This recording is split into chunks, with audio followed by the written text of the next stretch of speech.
Every year on the day of the winter solstice, a young boy would go to the top of a hill outside of his village and wait for a girl to appear. The girl would always come bounding up the hill, laughing, and they would spend the day playing in the snow, sledding, and making Then as the sun began to set, the girl would tell the boy that she had to go home and be with her family for dinner and that she'd see him next year on the solstice. And the boy would always wave goodbye until she disappeared into the trees. This continued every single year until one day the boy grew old and the girl never showed up. She was late.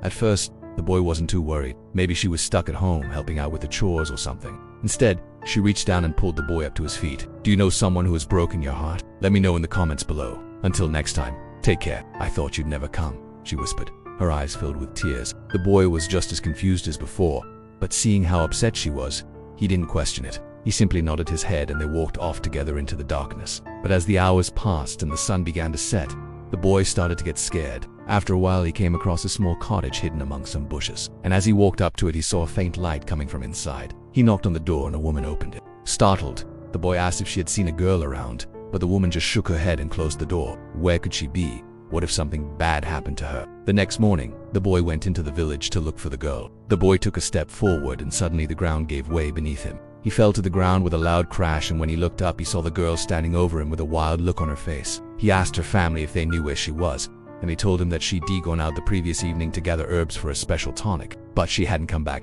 The boy immediately knew what he had to do. He grabbed a basket and ran into the forest to start looking for her. As the day wore on, the boy's hope began to dwindle. Maybe she really was dead.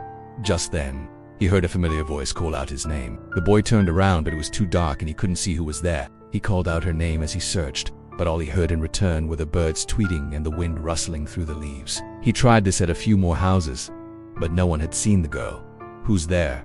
He called out. It's me, said the voice. Come closer and I'll show you. What? Why? The boy stammered. The girl didn't reply. And that, my friends, is why we should never break a promise.